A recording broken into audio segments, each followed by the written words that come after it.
Picture this: a delicate clay vase, fired over 2,000 years ago, its surface painted with two figures locked in an intimate embrace. But here's what stops you in your tracks: they're both men. Or perhaps one is a woman with short hair, draped in clothing that blurs the lines of gender. This isn't some modern reinterpretation or an artist's rebellion. It's ancient Greece, staring back at us with a quiet defiance. How much do we really know about love and identity in antiquity? The answer, it turns out, is far more surprising and far more human than many of us were ever taught. These vase paintings aren't just artifacts, they're fragments of a lost world, whispering stories of relationships, rituals, and identities that history books often gloss over or erase entirely. Greek vase paintings are more than just beautiful relics. They're snapshots of daily life, unfiltered and unedited. While official records and epic poems celebrated heroes and gods, these everyday objects reveal something far more personal: how people loved, how they saw themselves, and how their society responded. Think about that for a moment. In a time when same-sex relationships were woven into mythology, Zeus and Ganymede, Achilles and Patroclus, what was it actually like for ordinary people? The vases show us everything from tender courtship to playful flirtation, from public ceremonies to private moments. And here's the twist: many of these images weren't hidden away. They were displayed proudly, used in homes and at parties, suggesting a social acceptance that might shock modern audiences raised on simplistic notions of ancient morality. But the real revelation goes beyond just relationships. These paintings challenge our assumptions about gender itself. Some figures defy easy categorization: youths with feminine grace but masculine roles, women depicted with the strength and autonomy typically reserved for heroes. Was ancient Greece more fluid than we imagined? The answer lies in the brushstrokes of these vase painters, who captured a world where identity wasn't a binary but a spectrum. Over the next few minutes, we'll unravel these mysteries together, exploring how same-sex love was celebrated in some corners of Greek life, how gender nonconformity played a role in religion and theater, and why these stories matter today. Because this isn't just about the past, it's about understanding the full, messy, beautiful diversity of human experience, and realizing how much of it has always been here, waiting for us to see it. To understand why these intimate moments were preserved on clay rather than parchment or stone, we need to step into the world of ancient Greek artisans. Unlike the grand statues and epic poetry commissioned by the elite, vase paintings were the street art of their day: accessible, affordable, and astonishingly honest. While written texts often filtered desire through metaphor or moralizing, the painters worked with a startling directness. A single glance at a drinking cup could show a bearded man courting a younger lover, their fingers entwined as naturally as vines on a trellis. This wasn't taboo, it was tradition. The symposium, a gathering of men for wine, debate, and companionship, was the heartbeat of this visual culture. Picture a dimly lit room where philosophers, poets, and politicians reclined on couches, passing vessels adorned with scenes of Zeus swooping down to carry off Ganymede or Hercules cradling his beloved Hylas. These weren't just decorations, they were conversation starters, blending eroticism with intellectual play. In a society where male bonding was the glue of politics and warfare, these images celebrated intimacy as both personal and civic virtue. The same vase that depicted a tutor and his student might also show them sharing a tender kiss, suggesting that love and learning were intertwined. Yet there's a fascinating tension here. While Athenian democracy idealized male relationships as the foundation of loyalty and courage, the vases also reveal quieter rebellions. Take the kylix with two women exchanging gifts, a scene that contradicts the notion female desire was invisible. Or the enigmatic Como scenes, where revelers blurred gender lines with flowing garments and exaggerated gestures, hinting at a world where performance and identity were fluid. These weren't just party favors, they were subtle challenges to rigid norms, using humor and beauty to ask, who gets to decide what love looks like? What makes these artifacts so revolutionary is their duality. They served ceremonial purposes, wedding gifts, funeral offerings, while also preserving narratives that official histories often sanitized.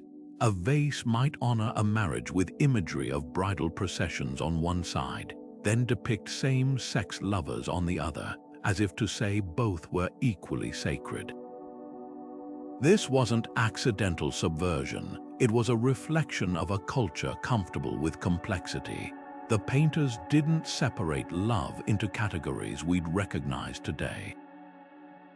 Instead, they captured a spectrum of human connection, from the playful to the profound, leaving us with a truth far more nuanced than any textbook could contain. The language of desire in ancient Greek vase paintings wasn't just about bold gestures. It was a subtle dance of symbols, each brushstroke carrying layers of meaning. Take the simple act of a gaze when two figures lock eyes, one leaning in as the other turns slightly away. It's not just a moment captured in clay. This was a visual code, a way to signal courtship without explicit declaration. The Erastes, the older lover, might be shown with a furrowed brow, his hand resting gently on the shoulder of the Eromenos, the beloved youth, whose downcast eyes and slight smile spoke volumes about the delicate balance of pursuit and consent. But here's where it gets fascinating. Not all relationships followed this script. Some vases show pairs of the same age, their bodies mirroring each other in a way that suggests equality, a quiet challenge to the idea that love was always about power and mentorship. Gifts were another secret language. A hair passed from one man to another wasn't just a token. It was a nod to the hunt, a metaphor for the chase of desire. Floral wreaths, often draped over a lover's arm or exchanged in quiet moments, symbolized both beauty and transience, a reminder that youth, like a flower, was fleeting. Even the scenes of athletic training or military drills carried double meanings. When a young man is shown oiling his body before a race, the vase isn't just celebrating physical prowess.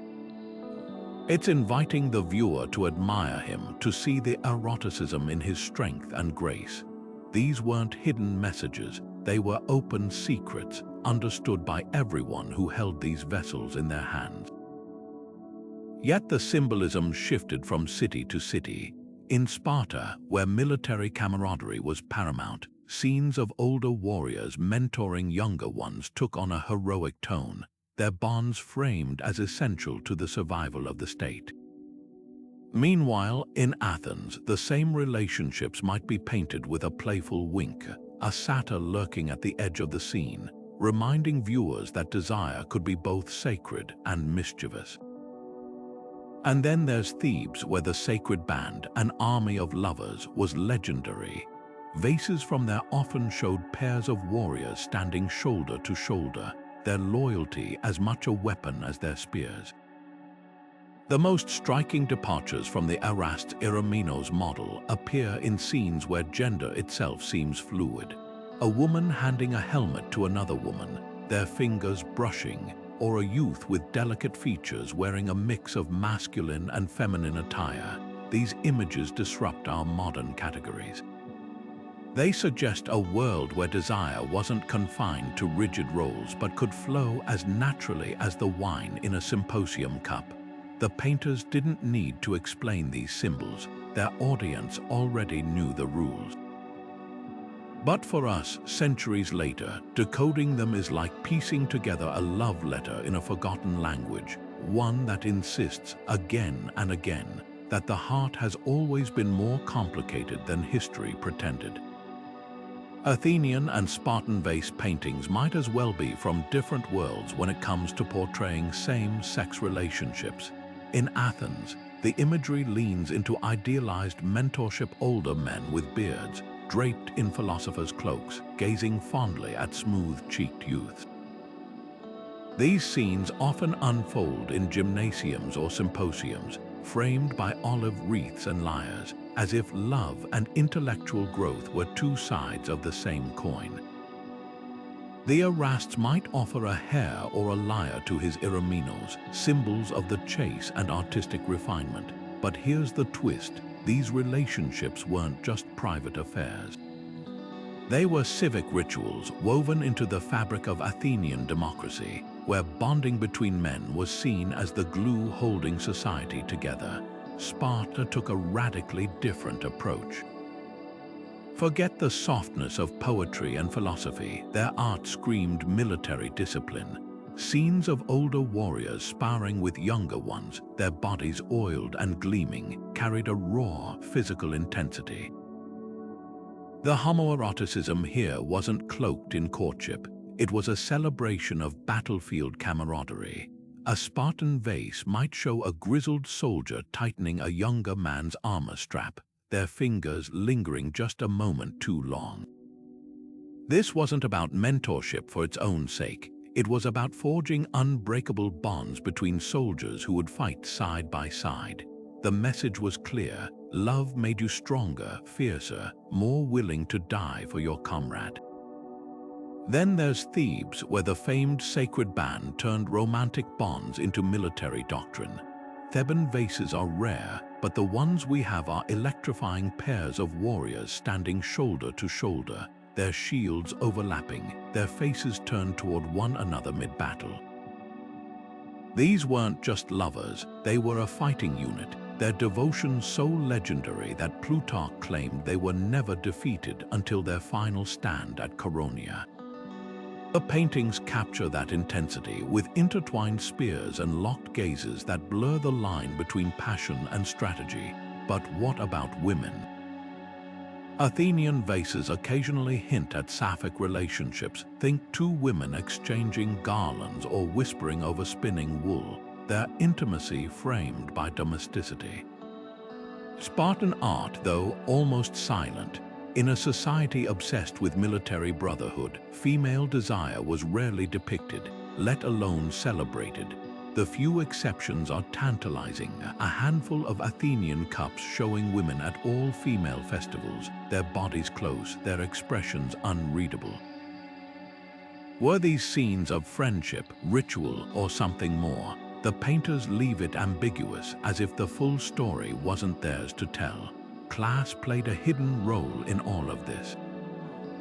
Athenian vases glorifying pederasty often featured elite citizens, think wealthy older men and beautiful, educated youths.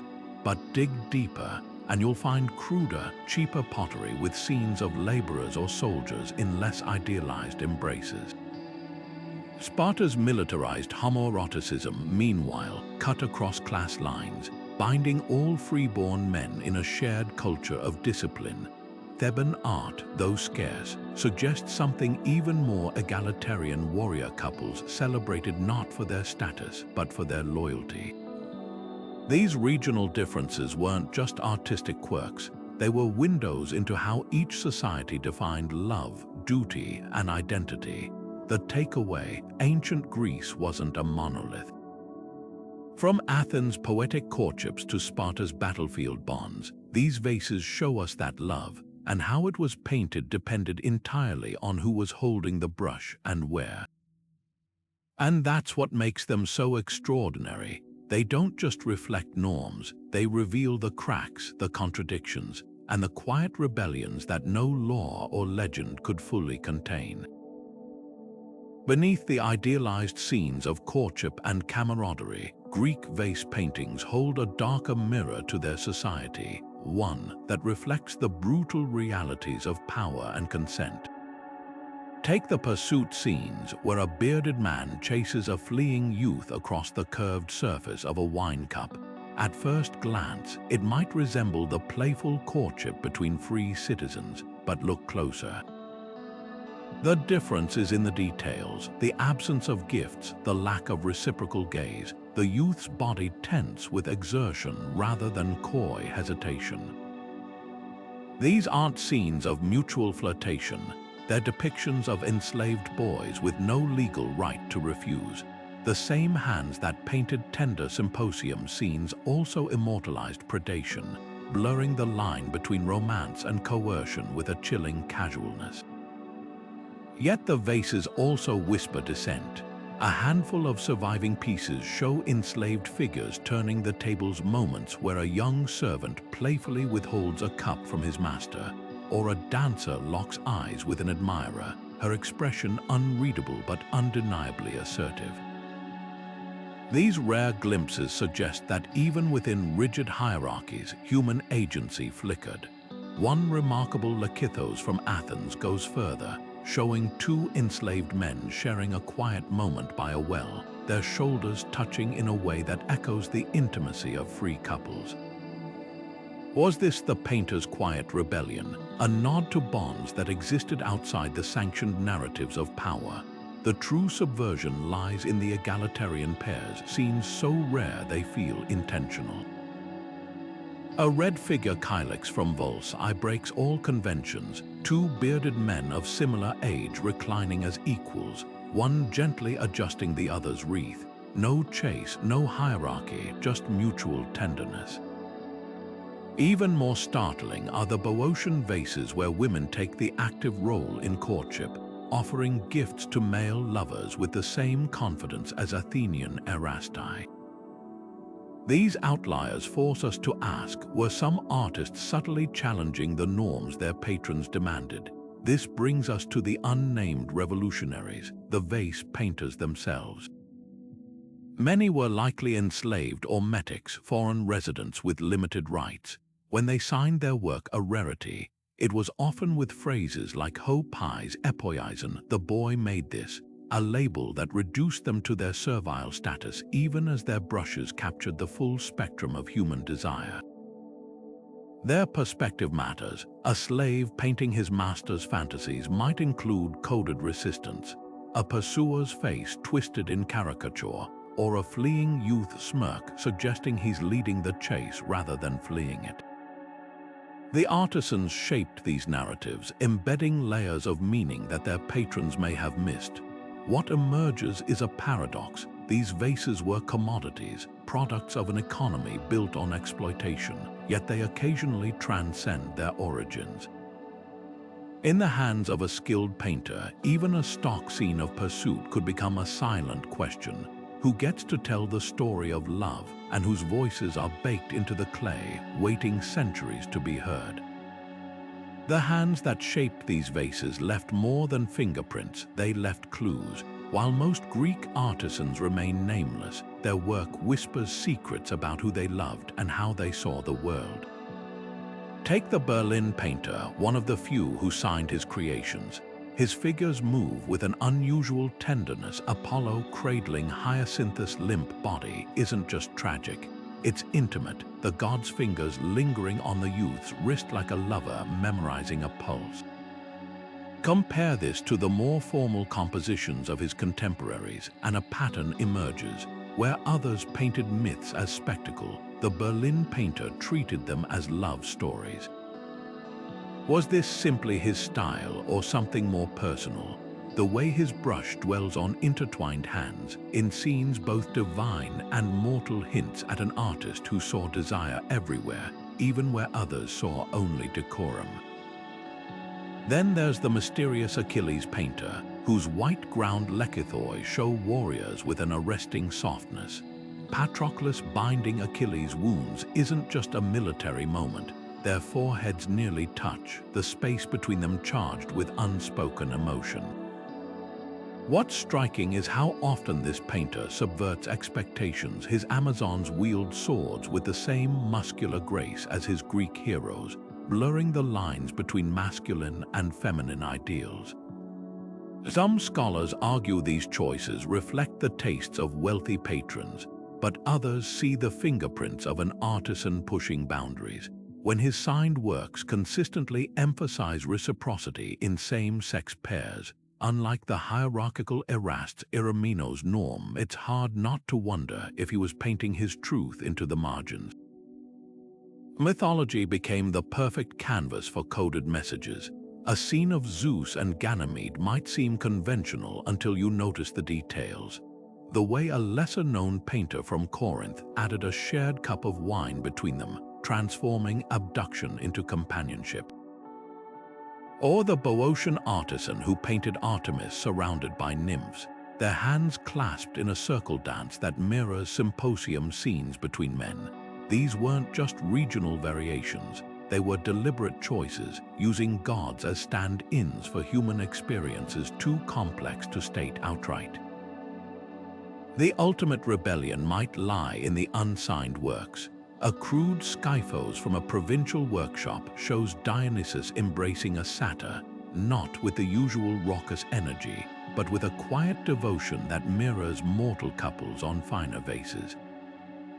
The painter's brushwork is unpolished, yet the emotion feels startlingly real. Was this an outsider's fantasy, scratched into clay where elite conventions couldn't reach? Even the recurring motif of Hermes, the god who crosses boundaries, fluid in gender and role, takes on new meaning when seen through this lens. The more you study these vases, the clearer it becomes. The artists weren't just observers of queer life. They were participants, weaving their stories into the very fabric of myth. Zeus swooping down as an eagle to carry off Ganymede might seem like just another myth about the god's whims until you see how vase painters transformed it. On one Corinthian crater, the moment isn't about force, it's about longing. Ganymede reaches toward Zeus voluntarily, his body arched not in struggle but in surrender to desire, their fingers almost touching like lovers separated by fate. This wasn't mere storytelling. It was a divine blueprint showing mortals that same-sex love could be as sacred as any union blessed by Olympus. The abduction motif, so common in tales of Zeus and mortal women, gets a startling twist here. Ganymede isn't just taken. He's chosen, elevated to cupbearer of the gods, his youth and beauty immortalized rather than exploited.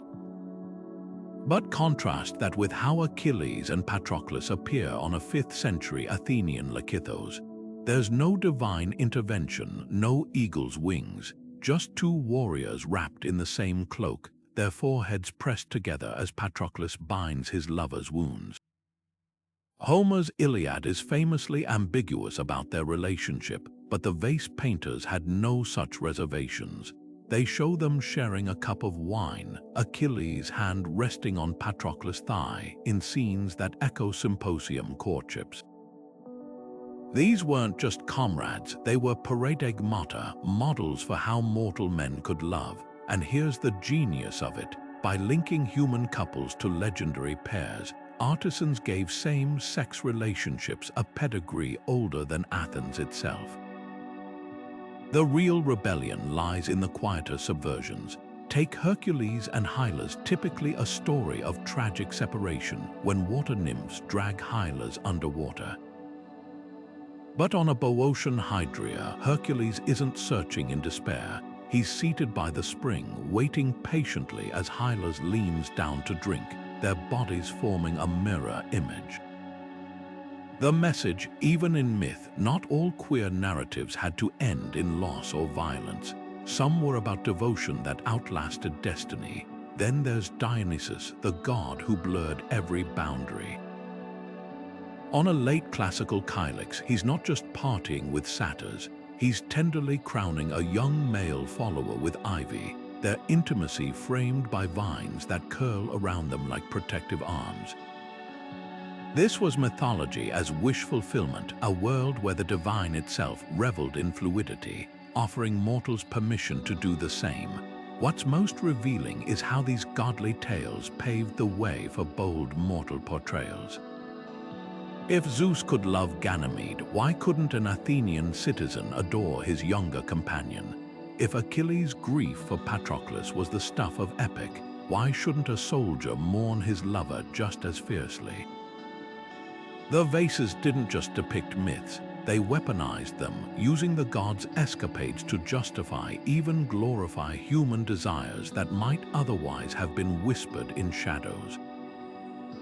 And that's where the true power lies, not in the brushstrokes, but in the unspoken challenge they carried. When a viewer lifted a cup painted with Apollo embracing Hyacinthus, they weren't just holding clay. They were holding a mirror, one that reflected back a world where love, in all its forms, was written into the stars. Step into a bustling Athenian barber shop around 450 BCE, and you'd find more than just haircuts. You'd stumble into a world of flirtation that official histories ignored. A fragmentary cup from this era shows a young barber leaning over his customer, razor in hand, their faces inches apart as another man watches with a knowing smile. This wasn't aristocratic courtship, it was working-class intimacy captured on the same cheap pottery used for everyday wine. Nearby, tavern scenes revealed dice games where stakes weren't just drachmas. A victorious player might steal a kiss from his opponent, while a server balances a tray of figs, unfazed by the laughter around him. These weren't the lofty symposiums of philosophers. This was queer joy thriving in the cracks of ordinary life. Gymnasiums, often romanticized as spaces of Platonic idealism, looked decidedly different on mass-produced vases. A Panathenaic prize amphora might show athletes in heroic poses, but a cruder jug from a local workshop reveals the behind-the-scenes reality. Oil being rubbed into a sprinter's thighs by an admirer, their exchange more tactile than tactical. Even bathhouses, rarely mentioned in elite texts, appear in these paintings as chaotic hubs of desire, laborers and soldiers lounging together, their bodies close enough to share warmth against the steam. What's startling is how casually these moments were depicted. Unlike the carefully staged courtship of aristocratic vases, here the touches are spontaneous, the glances unguarded. Trade routes turned these images into silent revolutionaries. A cup made in Corinth, showing two potters exchanging a kiss over a kiln, might end up in a Sicilian fisherman's home. A Spartan soldier could drink from an Athenian vessel painted with a shoemaker flirting with a customer, carrying that vision of cross-class affection to a colony in Anatolia.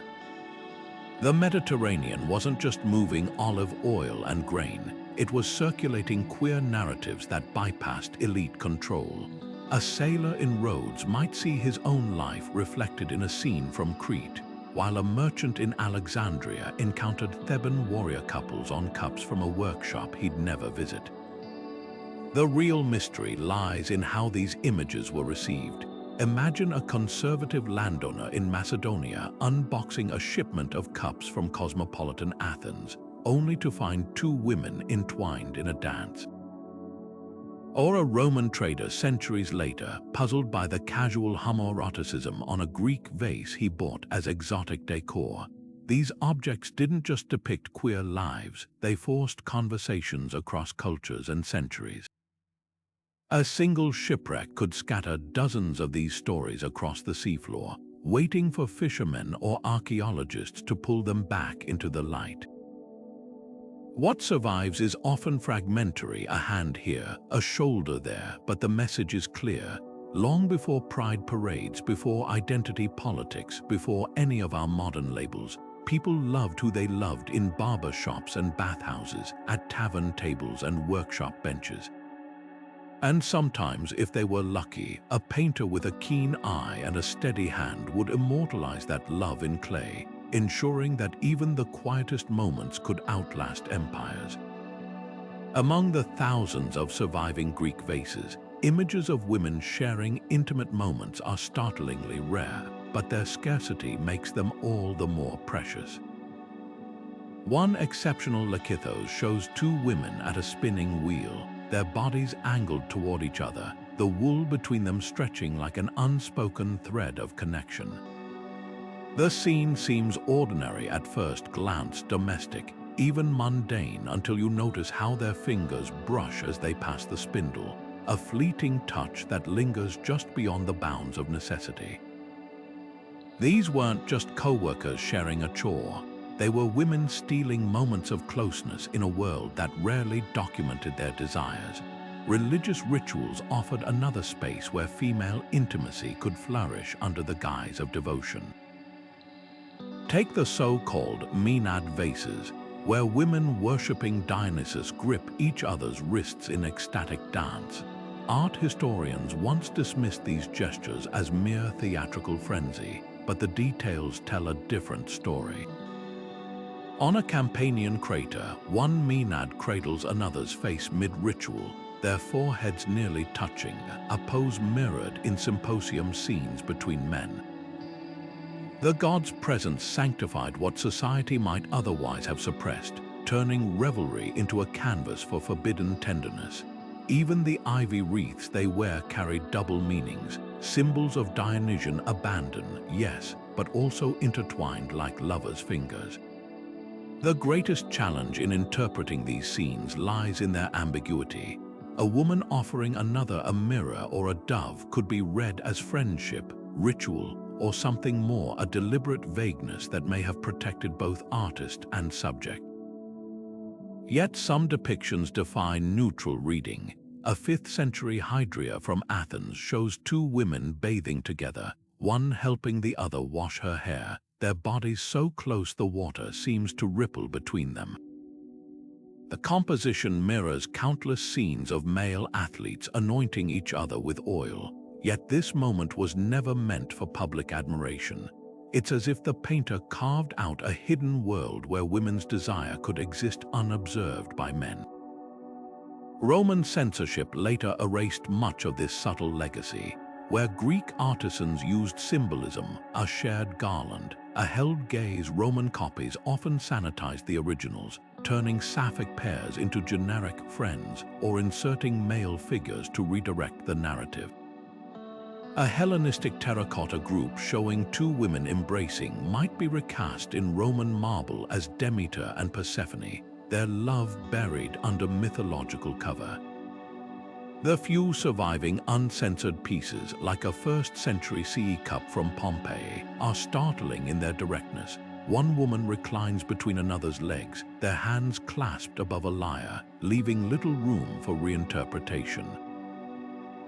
These rare survivors suggest that what Greek art hinted at, some Roman women lived openly until empires changed and silence fell again. The true power of these fragments lies in their resilience. Whether painted on a wine cup or molded into a lamp, they prove that female desire was never absent, just carefully coded, waiting for eyes willing to see beyond the spinster's wheel or the Maenad's dance. Every grazed wrist, every shared bath, every mirrored gaze whispers the same truth. Love between women didn't need to be written in stone to be real. It only needed to survive in clay. Among the most striking figures in Greek vase paintings is Hermaphroditus, a deity who embodied both masculine and feminine traits, not as an anomaly but as sacred duality.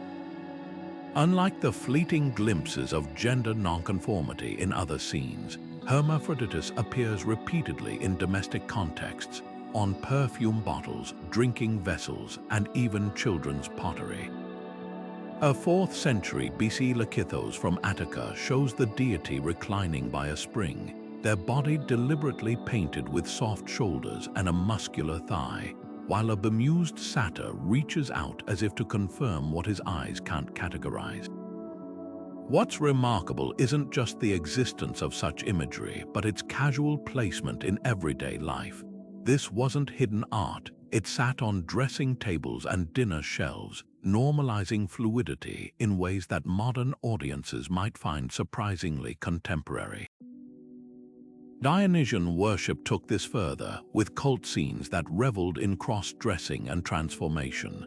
A crater from southern Italy depicts initiates in flowing gowns and beards, their bodies draped in fabrics that blur gender lines as they dance with ecstatic abandon. These weren't caricatures or comic relief, they were sacred acts, tied to a god who himself was often shown with delicate features and long curls, cradling a thesis like a scepter of defiance.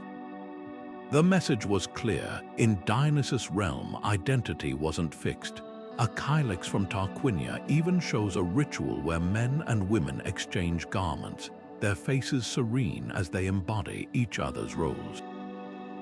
For the Greeks, these weren't transgressions, they were celebrations of the god's power to dissolve boundaries. Then there are the enigmatic youths who appear across hundreds of vases, smooth-cheeked figures with feminine hips but masculine poses, or broad-shouldered individuals wearing peplos gowns.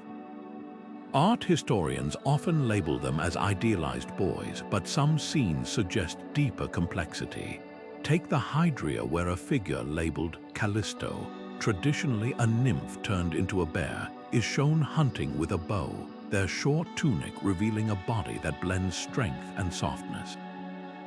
Could these be early representations of transgender experiences? The Greeks didn't have our modern vocabulary, but their art leaves space for identities that defied simple binaries.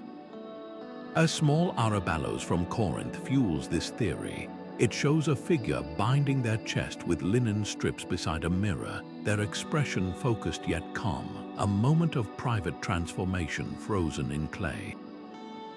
The spread of these ideas beyond Greece reveals even more.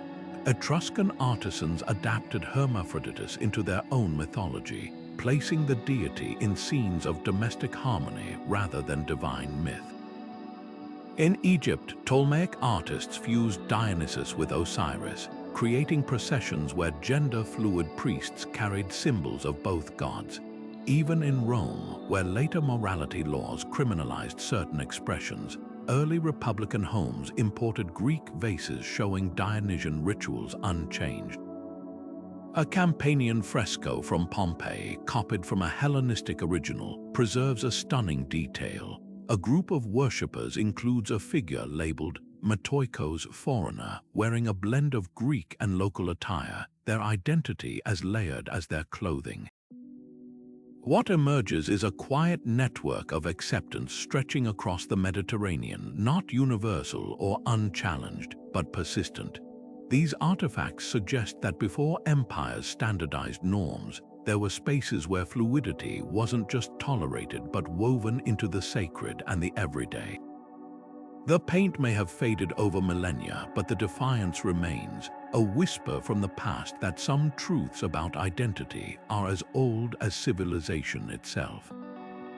The Etruscans didn't just borrow Greek vase paintings, they rewrote the script.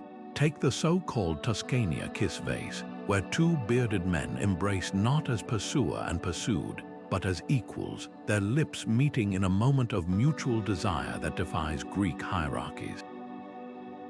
This wasn't a copy, it was a quiet revolution. While Athenian artists framed same-sex love through mentorship and power dynamics, Etruscan workshops depicted relationships that mirrored their own society, one where women held unprecedented legal and social clout.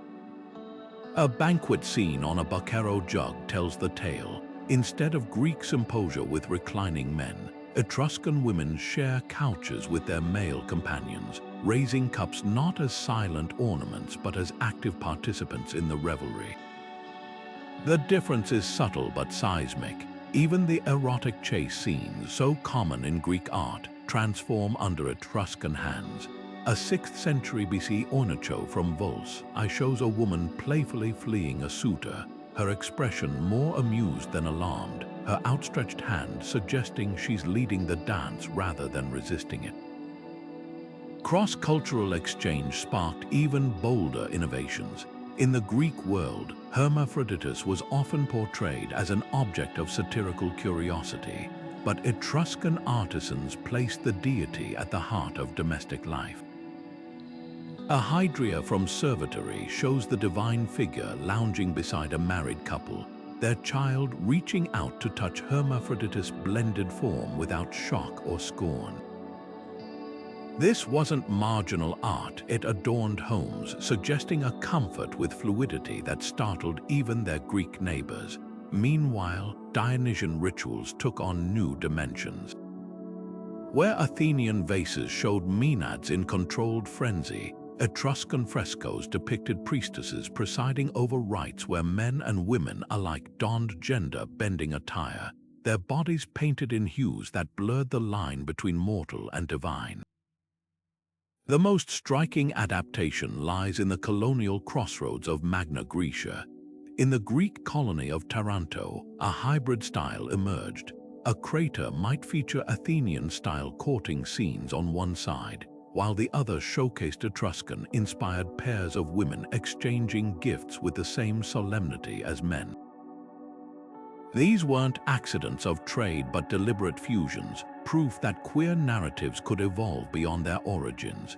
A Sicilian Lakithos from Gela takes it further. Its surface shows an Etruscan warrior embracing a Greek youth, their armor piled together like lovers' discarded cloaks. Here, at the edges of empire, art became a language of connection, transcending borders as effortlessly as desire itself. What survives in these echoes is a testament to the fluidity of culture itself. The Etruscans didn't just imitate Greek motifs, they filtered them through a worldview where women's agency and gender complexity were woven into the fabric of daily life. And when their work traveled through trade routes, through colonial encounters, it carried with it the quiet radicalism of a society that dared to reimagine love on its own terms. In the sun-baked colonies of Magna Graecia, where Greek settlers mingled with Italic tribes and Phoenician traders, something extraordinary happened to queer imagery. It refused to stay in its expected lanes. The vases of Paestum tell a story that would shock an Athenian purist. Tomb paintings where bearded warriors hold hands not in brotherhood but in unmistakable intimacy, their bodies draped in cloaks that ripple like shared secrets. One particularly vivid fresco shows two men reclining at a symposium, their fingers intertwined beneath the table, while a female flute player watches with a knowing smile. This wasn't Athens' carefully structured pederasty. It was a melting pot of desires where Greek forms met Italic spontaneity. The real surprise, these scenes adorned burial chambers, suggesting love between men wasn't just tolerated in life, but celebrated as worthy of accompanying the dead into eternity. Meanwhile, just 200 miles southeast in Taranto, the story twists. The Spartan-descended colonists here produced vases so conservative they feel like backlash in clay. A famous crater from the 4th century BC shows a rare same-sex pair, but with the youth visibly recoiling from his pursuer, an unthinkable breach of Greek artistic norms where consent was usually implied. Scholars argue this reflects Taranto's militarized culture, where any hint of passivity threatened the rigid warrior ethos, yet even here subversion flickers. Dig deeper into Tarentine workshops, and you'll find drinking cups with Dionysian processions where gender-fluid figures dance at the edges, as if the artisans couldn't fully suppress the chaos of desire. Trade routes became invisible highways for queer visual language. A Sicilian vase painter might borrow the Athenian motif of a man gifting a hair to his beloved, but add Etruscan touches like placing the couple under a palm tree, a nod to Phoenician symbolism for fertility and diversity. These weren't thoughtless mashups, they were conscious negotiations of identity. A Lakithos from Gela perfectly encapsulates this cultural alchemy. Its surface shows a Greek hoplite embracing an indigenous Sicil warrior, their armor mingling in a way that mirrors the blended communities of the island.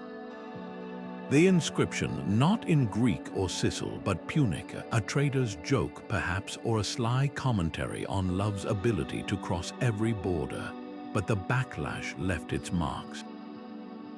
By the late 4th century BCE, as Rome's influence grew, Paestum's liberated imagery began to stiffen.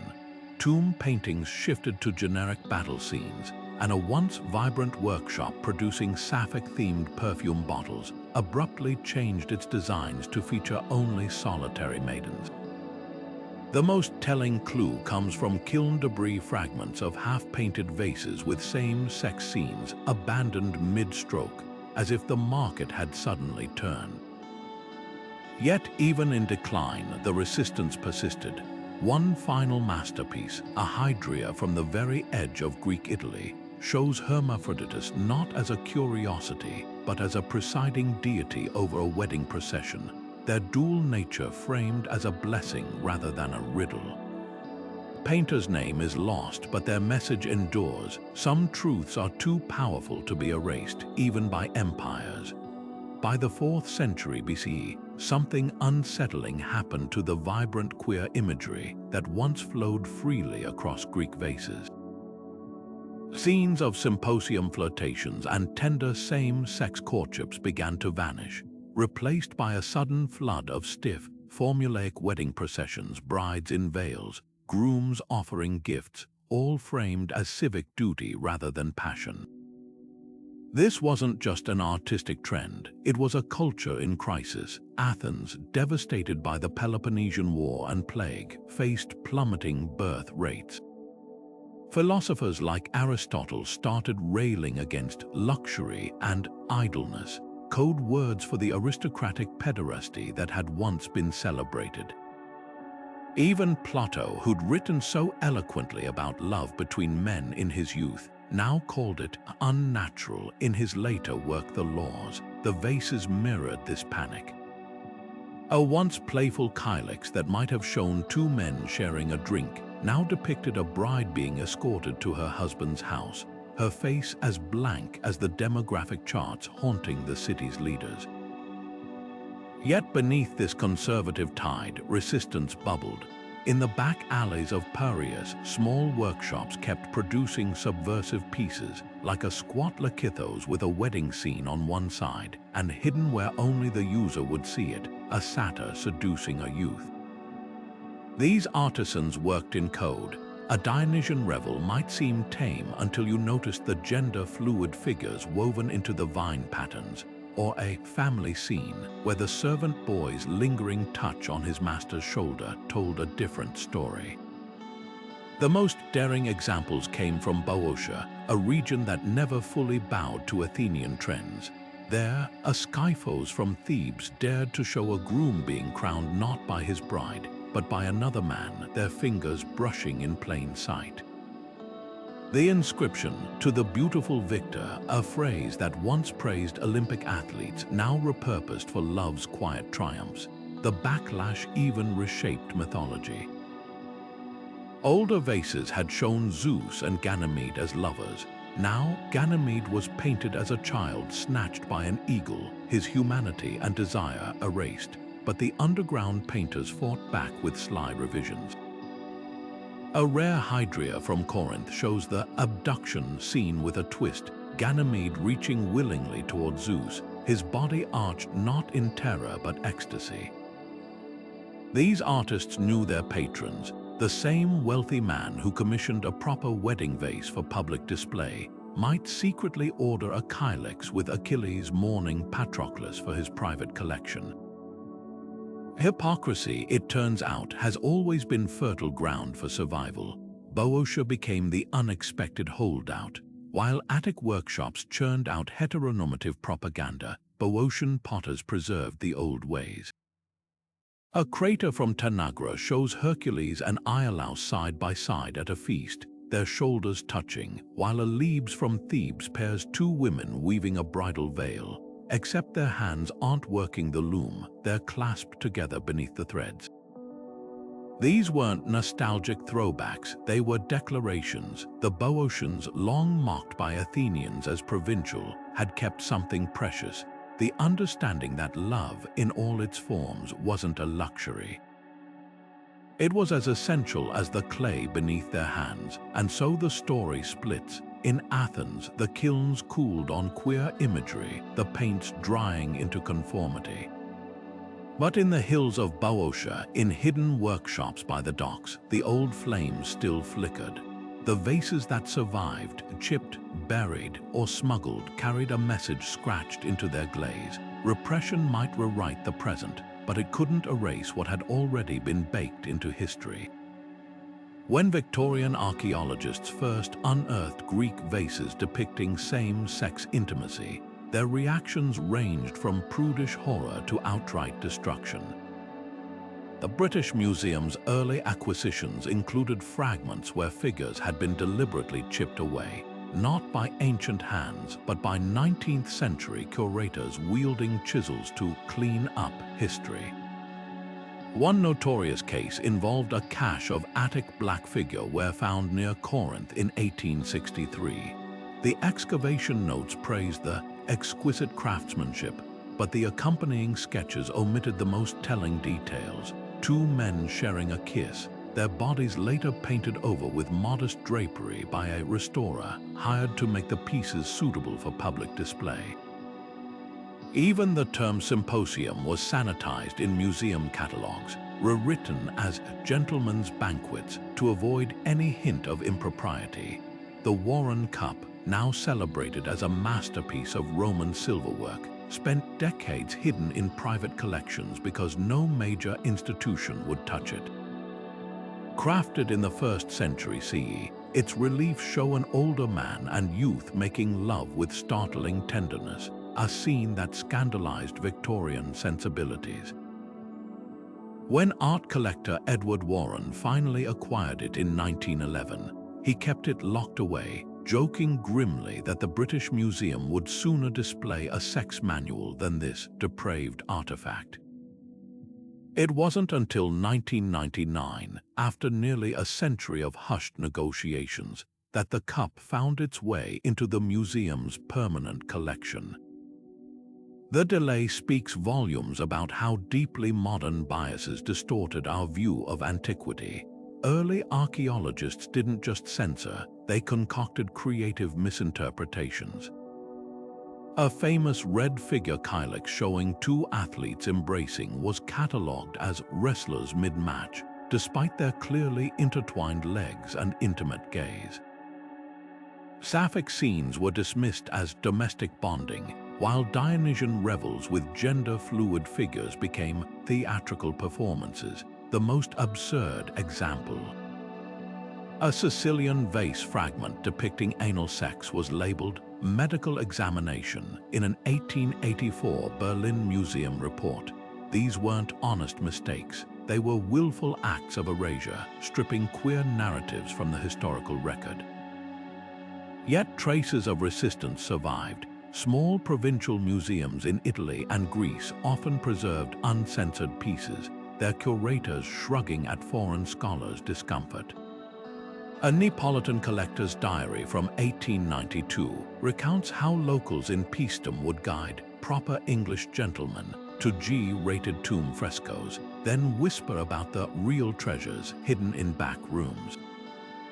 Meanwhile, underground networks of queer historians and artists secretly traded sketches of banned vases, creating a shadow archive that kept the truth alive. The turning point came with feminism and LGBTQ+ activism in the late 20th century.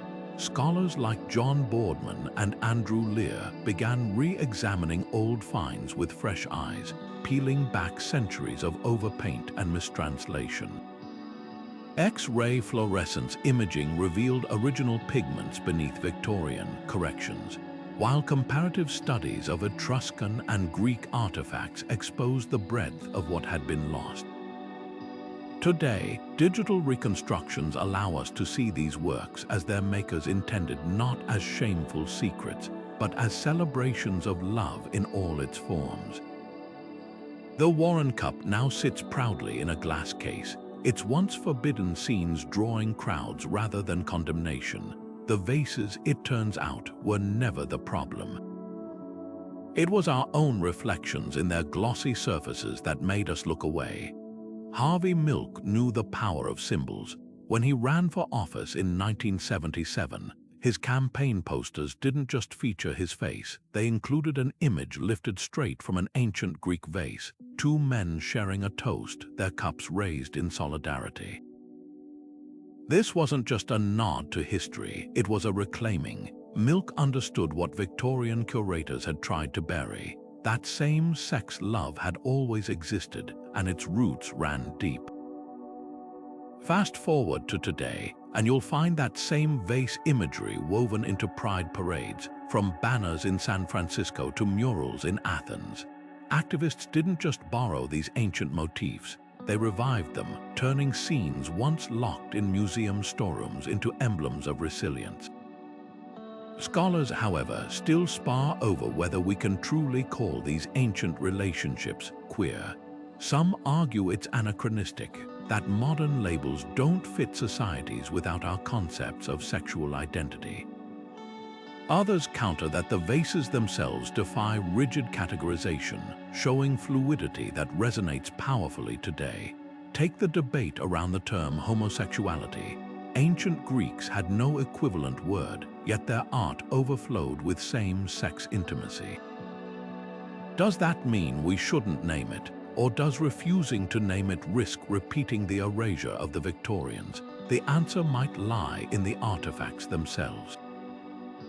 A 5th century BC cup showing Achilles binding Patroclus' wounds wasn't labeled gay by its maker, but the tenderness in those brushstrokes transcends language.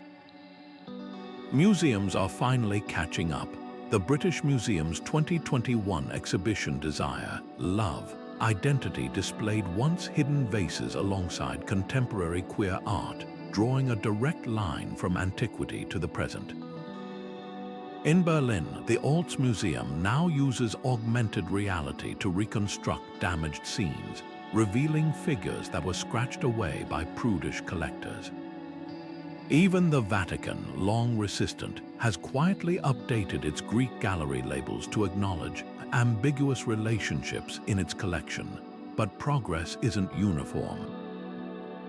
Walk through some major American museums, and you'll still find vague descriptions like two figures conversing, where the paint clearly shows them embracing. The fight to preserve these stories isn't just ideological, it's literal. Many queer-themed vases survive only as fragments, their edges worn smooth by time or intentional breakage. Conservators face dilemmas. Should they reconstruct a shattered scene of two women dancing if most of the pieces are lost, or leave it as a silent puzzle? A groundbreaking project at the University of Cambridge is using AI to predict missing details based on artistic patterns, but even technology can't undo centuries of censorship. The real challenge isn't just saving the clay, it's ensuring the truths these vases carry aren't buried again. What's undeniable is their enduring power. When a 21st century protester holds a sign painted with Hermaphroditus or a gender-fluid Dionysus, they're not just referencing history, they're continuing it. These ancient images, once hidden in shame, now march at the front of pride parades, their colors as vibrant as the day they were fired. The kilns that shaped them may have cooled millennia ago, but their message burns brighter than ever. Love, in all its forms, is never new. It just waits for the world to catch up. Acid cleaning, once a standard conservation technique, has left ghostly gaps in our understanding of ancient Greek identities. In the early 20th century, well-meaning restorers scrubbed away what they thought was dirt from a red figure kylix, unknowingly erasing the subtle pink pigment that had once softened the jawline of a figure, blurring the lines between masculine and feminine. Today, that cup sits in a Munich museum, its surface unnaturally crisp, the androgynous youth now definitively male thanks to chemistry's blunt hand. Countless vases suffered similar fates, their delicate gender cues, a hint of lavender in a garment's fold, the faint ochre highlighting a figure's curves, stripped away in the name of preservation. What remains are binary caricatures of a world that was anything but. New technologies are finally restoring these lost nuances. Multispectral imaging, developed by researchers at Oxford, can detect pigment traces invisible to the naked eye. A seemingly ordinary vase in the Louvre recently revealed its secret under infrared light. Two figures originally painted with identical golden skin tones, one now faded to appear lighter, the other darkened by time, their equality erased by centuries of chemical reactions. Even more groundbreaking is the work being done with AI pattern recognition. By analyzing thousands of intact vases, algorithms can predict missing fragments with eerie accuracy. A shattered lakithos in Athens, once thought to show a woman weaving, was digitally reconstructed to reveal her companion, another woman, their fingers touching not at the loom but intertwined beneath it. The greatest losses aren't just aesthetic, they're historical. Take the enigmatic Type C vases from Boeotia, so named because their scenes defied categorization.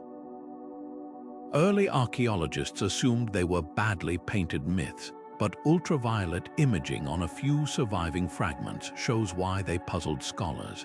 These were everyday scenes of non-binary individuals, their mixed attributes: a beard with breasts, a gown draped over muscular shoulders deliberately rendered. Most were discarded as poor quality before anyone realized their significance. Now, only 17 partial examples survive, their full stories forever fractured. Why does this matter today? Because every erased brushstroke was a life made invisible. When we lose the ambiguity in these paintings, we lose the proof that human diversity isn't a modern invention but a timeless truth. A newly developed technique using synchrotron radiation has uncovered something astonishing on a vase long dismissed as just another symposium scene. Beneath the surface, the original sketch shows the artist hesitated, first drawing the youth with long hair, then shortening it, as if wrestling with how bold to be. That hesitation, now visible after 2 millennia, reminds us that the struggle for self-expression is as ancient as the clay itself. The past was never simple. It's time we stopped cleaning it up. The debate over how we interpret these ancient images isn't just academic. It's a full-blown culture war waged in footnotes and conference halls. On one side, traditionalists argue that slapping modern labels like gay or trans onto Greek vases is a distortion, projecting 21st century identities onto a world that had no concept of sexual orientation as we understand it. They point to the rigid Erastes Eromenos model, insisting Athenian same-sex relationships were about mentorship and social hierarchy, not identity. A famous spat erupted when a Cambridge scholar dismissed a vase showing 2 men embracing as pedagogical bonding, sparking outrage from queer theorists who accused him of erasing desire from history. The conservative camp's favorite weapon, the absence of explicit terminology, since ancient Greek had no word for homosexual, they argue the very concept would have been alien to them. Queer theorists counter with the brushes still wet on their evidence. Yes, the Greeks didn't have our vocabulary, but their art screams subtext.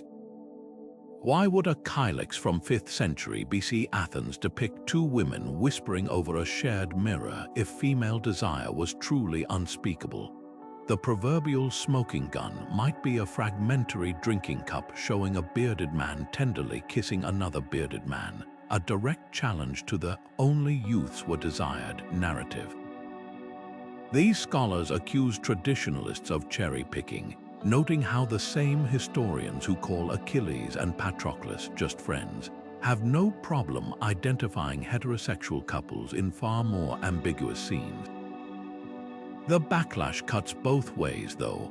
Some queer readings have been rightly criticized as overly romanticized, like interpreting every gymnasium scene as covert cruising when many were likely just athletic training. The middle ground is where things get fascinating.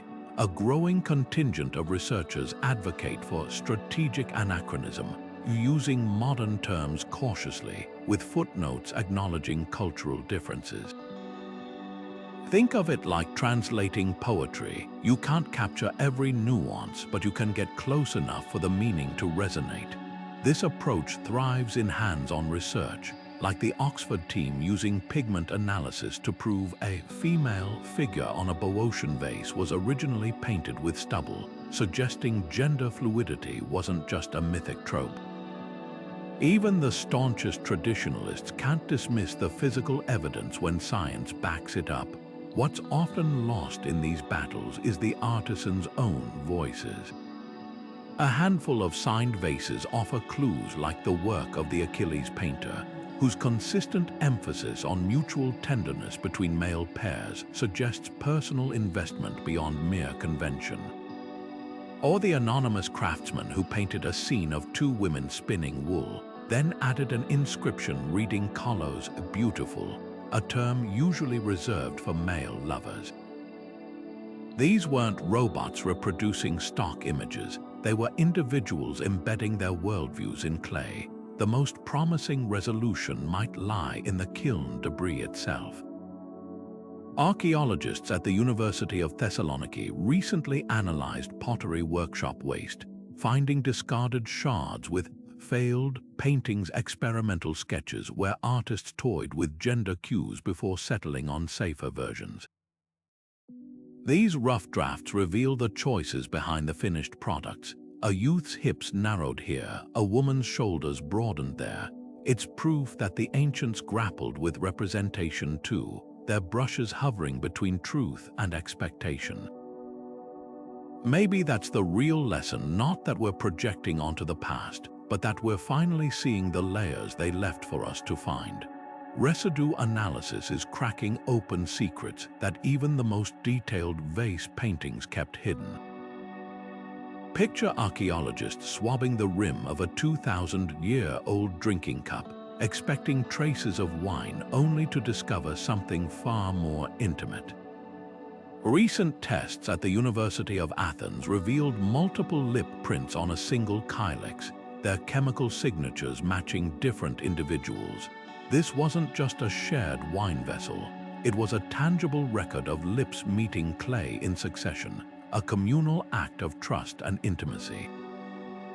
The same cup, painted with a scene of Dionysus offering a toast, now carries proof that the ritual wasn't just artistic fantasy. It was lived experience, preserved in the faintest traces of saliva and olive oil. Then there's the graffiti, those hastily scratched names and phrases that turn vases from artifacts into autographs of desire. A hydria in the National Archaeological Museum bears a message along its handle. Alexandros loves Nicias more than dawn loves the horizon. The words etched by a steady hand in the firing's second glaze weren't meant for the kiln. They were a private declaration, a lover's whisper fossilized in clay.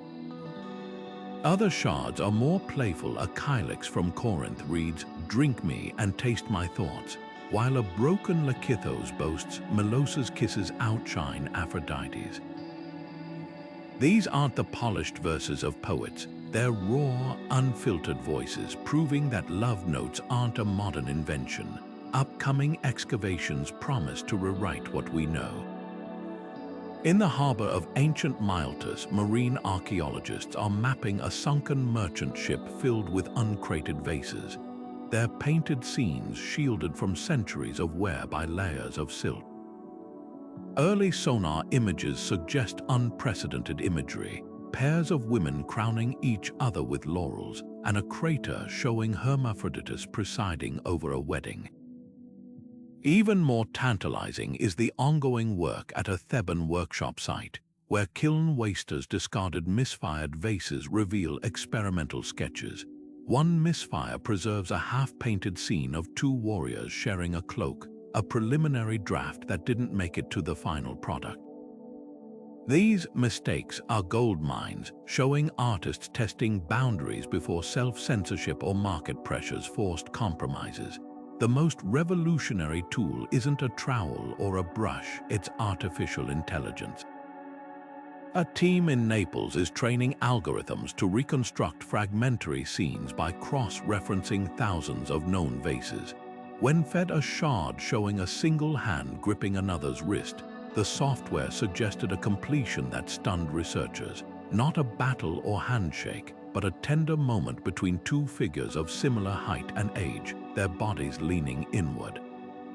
The AI's guess matched a nearly identical scene on a vase in Madrid, confirming patterns human eyes had overlooked.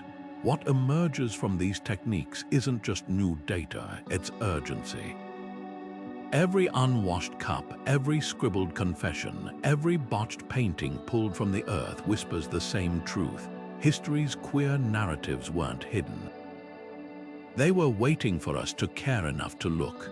While Greek vases offer us a vivid window into queer antiquity, they were far from alone in documenting love beyond boundaries. Across the Mediterranean, other civilizations left their own traces, sometimes bolder, often subtler, but always revealing. Take the Mesopotamian coal pots, small stone containers for eye makeup that doubled as covert canvases. One from 3rd millennium BCE shows two bearded figures embracing, their foreheads touching as their long braided hair intertwines an image that would have been hidden in the palm of a hand during application. Unlike Greece's public symposium where these intimate objects whispered their messages one-on-one, even their material carried meaning. The soft green serpentine stone symbolized eternal bonds in Sumerian poetry, suggesting the scene wasn't just decorative but deliberate. Egyptian papyri tell a different story. The famous Turin erotic papyrus, often dismissed as mere pornography, actually encodes complex relationships. Between its more explicit scenes, a tender vignette shows two male gardeners sharing fruit beneath a fig tree, their bodies angled toward each other in a mirror of heterosexual couples elsewhere in the scroll. What's striking is the context. This wasn't secret art but temple inventory, stored alongside prayers to Hathor, goddess of love. Meanwhile, tomb frescoes at Saqqara depict pairs of women musicians with arms around each other's waists, their poses identical to husband-wife portraits in neighboring chapels. The silence of hieroglyphs here speaks volumes. Where do these scenes carry the judgment that later cultures would impose? Then there are the Minoans, whose vibrant frescoes from Crete explode with gender fluidity. The Prince of the Lilies, from Knossos often assumed male, wears a kilt and jewelry traditionally feminine in Minoan art, their blue-tinted skin echoing priestly figures of indeterminate gender. Procession frescoes show acrobats leaping over bulls, their androgynous forms clad in identical loincloths that reveal as much as they conceal. Unlike Greek vase painters who worked within strict conventions, Minoan artists seem to revel in ambiguity, leaving modern scholars to argue whether their fluid depictions reflect reality or ritual. So why does Greece's record feel so uniquely rich? Partly it's a numbers game. Athens alone produced millions of vases, their fired clay surviving where papyrus crumbled. But there's something deeper in the Greek approach, where Egyptian art embedded queer hints in religious contexts and Minoan frescoes blurred lines without commentary. Greek artisans made same-sex and gender-fluid themes central to everyday objects. A Theban drinking cup didn't just depict lovers, it became part of their ritual, its curved surface inviting fingers to trace the painted embraces during use.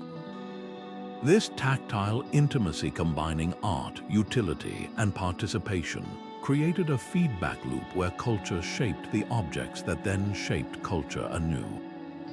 Yet the most profound difference lies in storytelling. Mesopotamian and Egyptian queer imagery often floats free of narrative, beautiful but isolated. Greek vases, by contrast, tied desire to myth, to sport, to politics, embedding it in the grand arcs of civilization itself. When Achilles mourns Patroclus on a funeral vase, or Artemis dances with her nymphs on a storage jar, these weren't marginal scenes. They were the beating heart of how Greeks understood valor, divinity, and themselves. That's the real legacy, not just showing queer lives, but insisting they were never peripheral. They were, and remain, the very stuff of epic. Imagine a 2,000-year-old Greek vase painting transformed into a viral Instagram meme, a bearded Zeus sliding into Ganymede's DMs with a cheeky, "Hey." This isn't just internet humor, it's digital archaeology in action.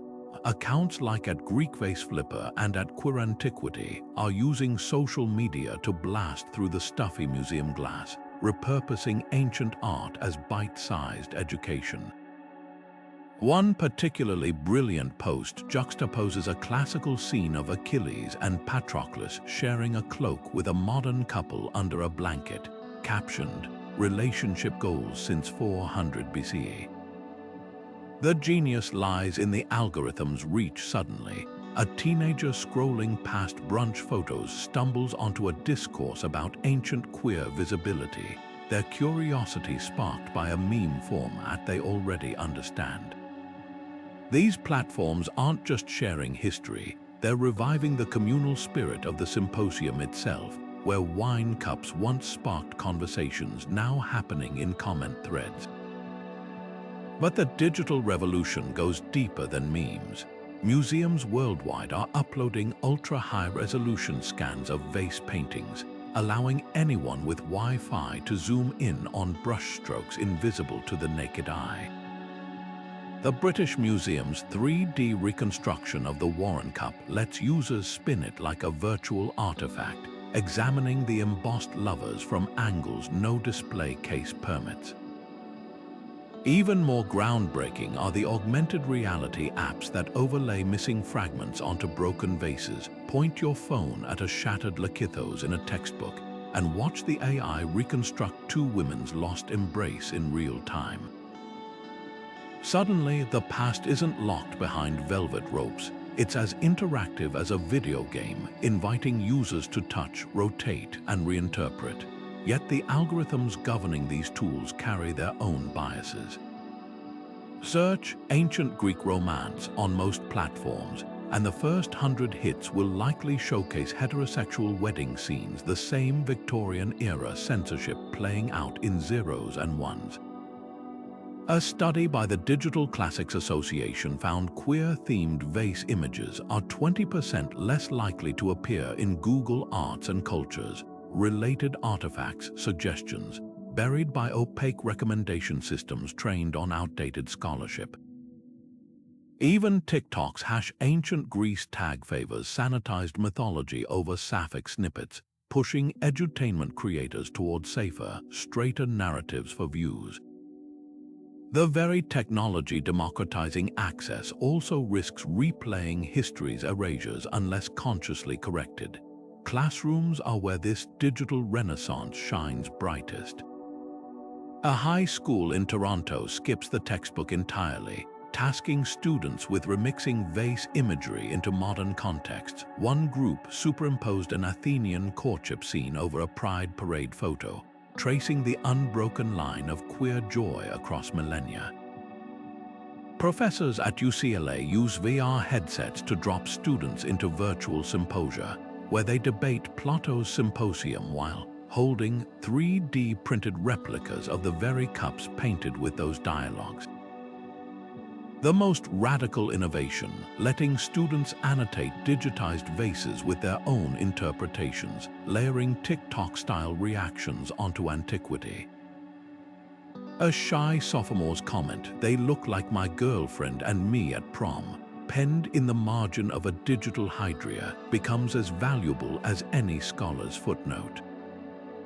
The lesson here isn't just about tech meeting tradition.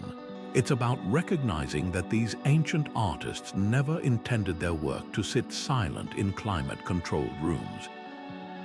They painted for laughter, for debate, for the messy hum of human connection, goals strikingly aligned with a like button or a shareable reel. The same hands that shaped clay for drinking parties might have thrived in the hashtag era, turning double taps into modern-day toast. The kilns may be cold, but the conversation they started, that's trending now. A high school history teacher in Chicago recently tried something radical. She handed her students replicas of Greek vases depicting same-sex courtship scenes and asked them to write love letters from one figure to another. The results shattered expectations. One teen, whose conservative parents had protested the lesson, penned a heartbreaking note from Achilles to Patroclus. "They say our love is just a myth, but my grief is real." This is the power of Vase art in classrooms. It doesn't just teach history, it makes students feel seen. Educators worldwide are discovering that these ancient images spark conversations modern textbooks avoid. A Boston Museum's Consent in Antiquity workshop has students analyze pursuit scenes, debating where flirtation ends and coercion begins. They scrutinize body language, the tilt of a chin, the tension in a wrist, learning to read visual cues as keenly as the ancients did. The lesson, consent isn't a new concept. It's been negotiated in clay for millennia. Parental pushback often stems from misconceptions.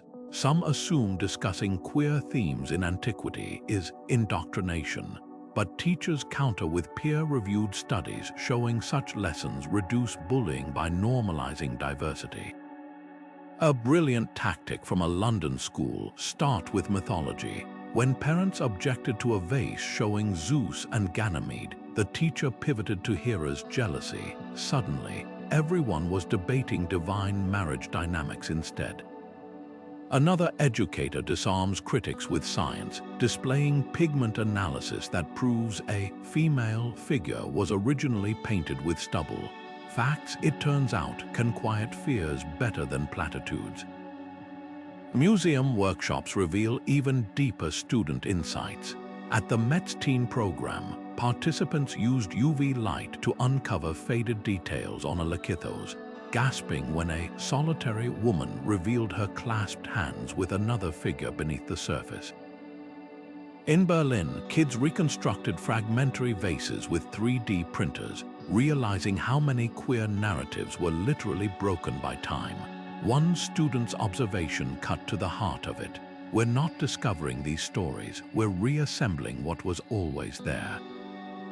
The most transformative moments come when students recognize themselves in antiquity. A non-binary teen in Melbourne wept upon seeing a reconstructed Boeotian vase showing a gender-fluid deity presiding over a wedding. They had words for us then. They wrote in a reflection essay. We just forgot how to listen.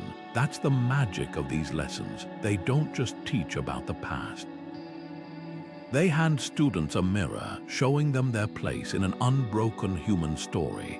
Beneath the polished display cases of prestigious museums lies a shadowy trade that threatens to rewrite history itself. The black market for ancient Greek vases isn't just about stolen artifacts, it's actively distorting our understanding of queer antiquity. In 2018, Italian police raided a Geneva warehouse to find an astonishing sight: stacks of looted vases, their painted scenes of same-sex intimacy carefully sorted from more marketable mythological pieces. The traffickers had been selectively filtering history, prioritizing heterosexual wedding scenes over rarer Sapphic imagery to fetch higher prices from conservative collectors. This curation by criminals means entire categories of queer narratives are vanishing before scholars even know they exist. The FBI's art crime team has tracked how these operations work. A sting in 2019 recovered a 5th century BC kylix showing two athletes embracing, a piece that had been missing since its theft from a Sicilian dig site in the 1980s. Forensic analysis revealed disturbing details. The vase had been enhanced with modern paints to make the figures appear more distinctly male, erasing subtle gender ambiguities that might have lowered its value. Even worse, the team found photographic evidence of at least 6 similar vases deliberately smashed by the same network when they couldn't be sufficiently cleaned up for sale. These aren't just crimes against cultural heritage, they're acts of historical censorship with profit motives dictating which queer stories survive. Ethical collecting practices are fighting back. Progressive museums like the Getty now employ queer provenance specialists to trace artifacts' ownership histories, rejecting any pieces with gaps that suggest looting. The British Museum recently made headlines by returning a disputed Lakithos to Greece after digital analysis proved it had been illegally exported, a scene of 2 women weaving together now safely home. But the challenges run deep. Auction houses still classify same-sex scenes euphemistically as companion pieces, while wealthy private collectors exploit legal loopholes to hoard controversial artifacts in tax haven storage units hidden from public view. Artists are stepping in where institutions fail.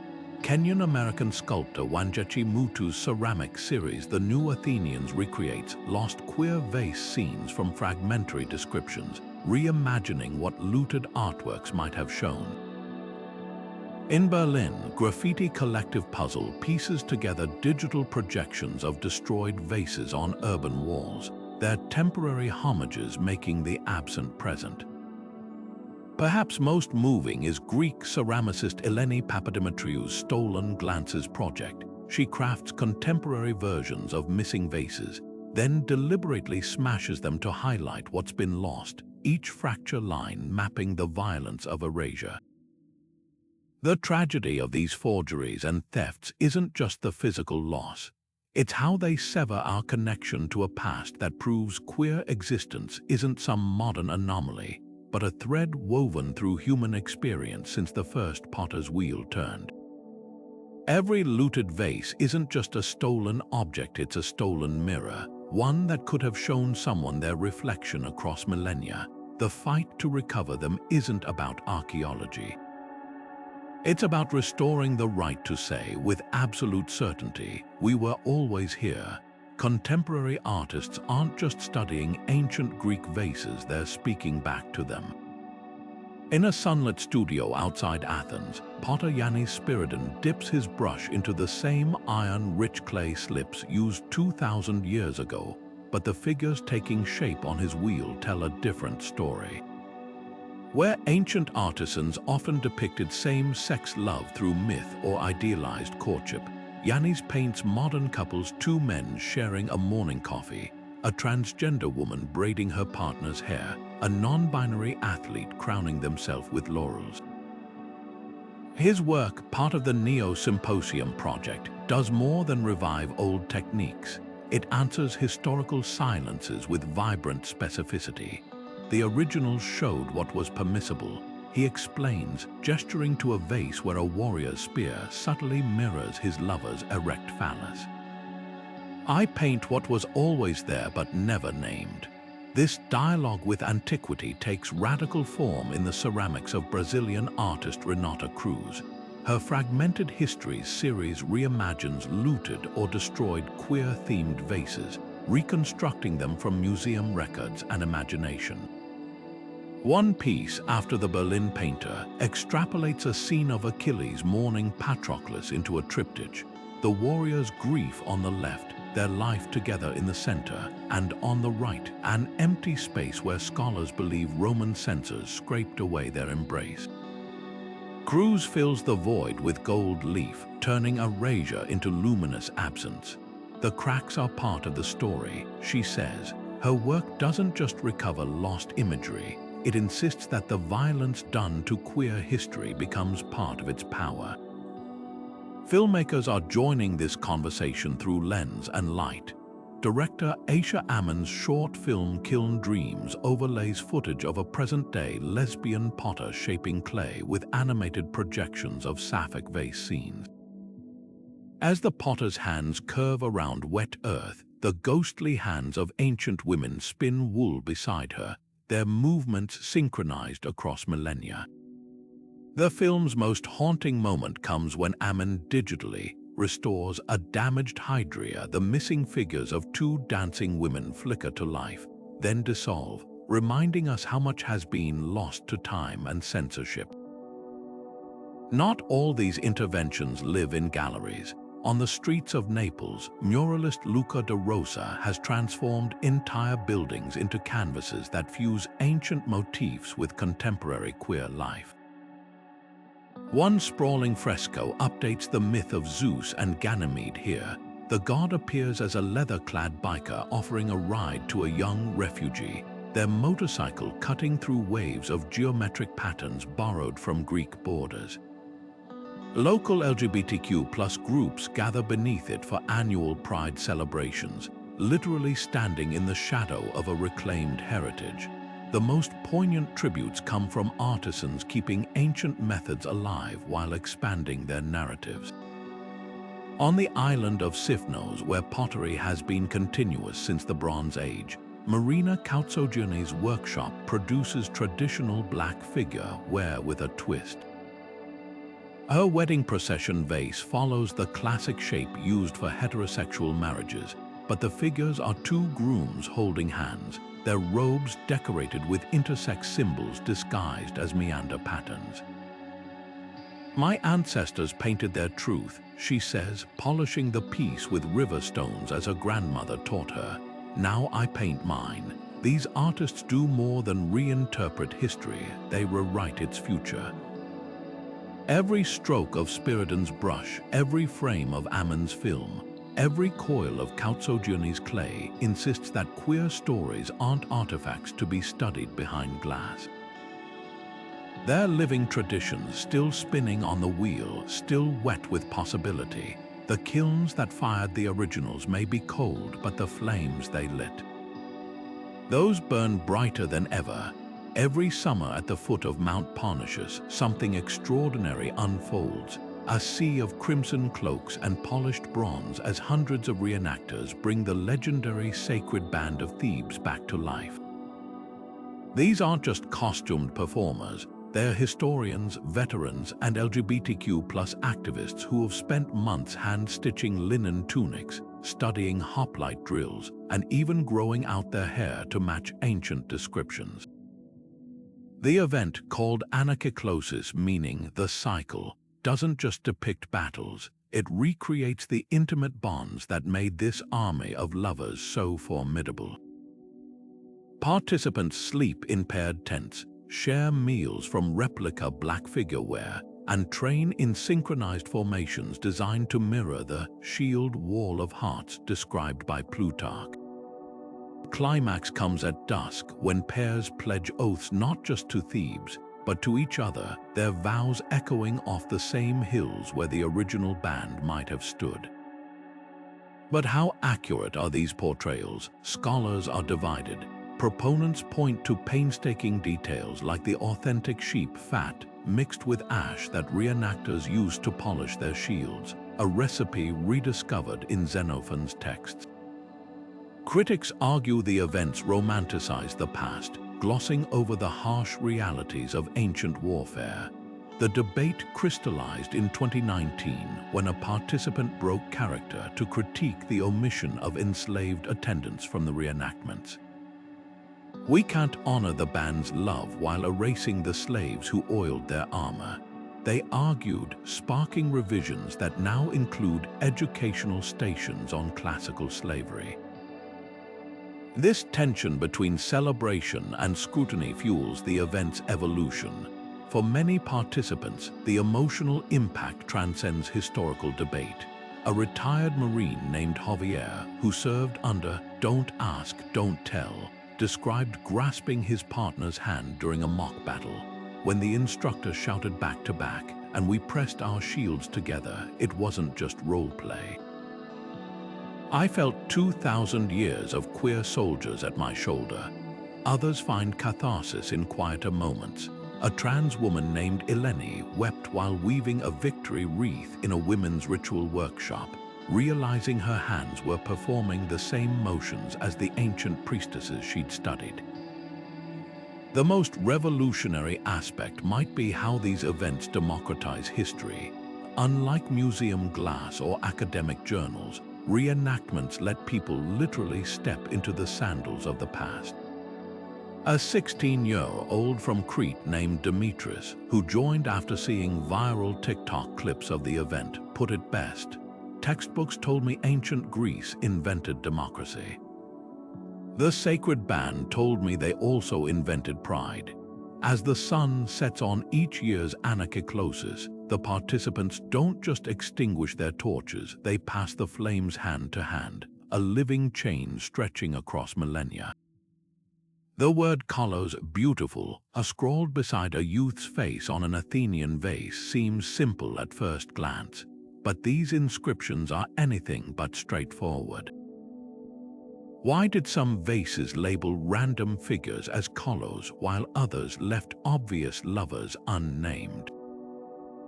Was it inside jokes between artisans, political propaganda praising real-life athletes, or coded declarations of affection? A single cup in the Louvre offers tantalizing clues. It names one Kolos Ligros, a known heartthrob of the late 6th century BC, while depicting a different, unlabeled youth being courted. Some scholars argue these labels were like ancient hashtags, a way for painters to signal insider knowledge or flirt with elite patrons. Others insist they're remnants of lost poetry, fragments of songs once sung at symposia. The truth might lie in the kiln debris itself. Recent excavations near the Dipylon Gate uncovered a waster vase with a half-scraped Kolos inscription, suggesting the terms were added last minute, perhaps customized for buyers. Workshops remain archaeology's greatest ghost story. We know the names of a few star painters: Exekias, the Berlin painter. But what about their apprentices, the enslaved laborers who mixed pigments or stacked kilns? Ground-penetrating radar in Corinth recently revealed the footprint of a massive ceramic district, its layout suggesting specialized areas for different vase shapes. Could there have been a queer quarter where artisans known for subversive themes clustered? The evidence is tantalizing but fragmentary. A shard from Milos bears the same unusual shield design as a controversial Theban vase, hinting at a traveling artisan or shared pattern books. Even the kilns themselves hold secrets. Experimental archaeology shows that firing temperature affected color. Did certain workshops deliberately use cooler flames to preserve blush pink hues for androgynous figures? DNA analysis is about to rewrite everything. A groundbreaking project at Stanford is extracting genetic material from the clay of unsigned vases, tracing mineral signatures back to specific Athenian hills. Early results suggest one cluster of homoerotic kylikes all came from a single clay pit near the Ilissos River, an area associated with the cult of Heracles and his beloved Iolaus. Even more revolutionary is the work being done with residue analysis. That wine cup showing two men toasting, scientists found traces of honey and pine resin in its glaze, ingredients mentioned in Sappho's love poems. The most provocative discovery came from a shattered lakythos in Naples, pollen from night-blooming flowers embedded in its paint, species the ancients associated with secret trysts. The biggest mystery isn't in the artifacts we've found, it's in the gaps between them. Why do certain themes vanish for decades only to resurface unchanged? A Boeotian vase from 400 BC shows two women exchanging swords, a scene nearly identical to a fragment from 200 years earlier. Was this conservatism, or something more deliberate, a hidden thread of tradition passed down in workshops like a trade secret? Upcoming spectral imaging of the Getty storage collection may reveal answers, with algorithms detecting lost brushstrokes beneath layers of grime. One thing is certain: every time we think we've pieced together the puzzle, the kiln fires of history offer up another shard, another question, another whisper across time. These fragile clay fragments, some no larger than a palm, others cracked by millennia, have done more to rewrite history than entire libraries of censored texts. What kings and philosophers tried to erase, the kilns preserved. The quiet brushstrokes of a painter capturing two women's shared laughter over a loom. The quick sketch of a soldier pressing a love token into his comrade's hand before battle. These aren't just artifacts, they're time machines, transporting us into bedrooms and barracks, symposia and sanctuaries where love and identity flourished in ways that would scandalize later eras. The irony is crushing. Modern laws in some places still criminalize what these vases celebrated openly. Their vibrant humanity, a stark contrast to the prejudices that outlasted empires. But the real revolution lies in their fragility. Unlike marble monuments carved for eternity, these pots were meant to be held, used, broken. Their survival feels like divine mischief, as if the gods ensured just enough would endure to haunt us. A Spartan's drinking cup, dropped during a raid and buried for centuries, now sits in a Berlin museum, its surface showing two warriors sharing a cloak in a gesture so tender it silences crowds. A Theban perfume bottle, once tucked into a bride's trousseau, bears a scene of Sappho teaching her chorus, proof that female desire wasn't just whispered but enshrined in marriage rituals. These objects mock the lie that queer lives are a modern invention. They were here all along, waiting for us to stop looking away. The battle for their legacy isn't just academic. Right now, looters are chipping away at archaeological sites, selling fragments to collectors who hide them from public view. Museums still display sanitized labels, close companions instead of lovers, ritual bonding instead of passion. Even restoration teams, armed with lasers and spectral imaging, must fight institutional resistance when their findings challenge outdated narratives. Protecting these stories isn't about nostalgia, it's about arming future generations with the truth. Every time a teenager sees a vase painting that mirrors their own heart and realizes, I exist across time, that's a victory no censor can undo. So here's the challenge. Walk into your local museum and ask the questions that unsettle. Seek out the broken lakithos in the corner case, the unidentified figures locked in an embrace.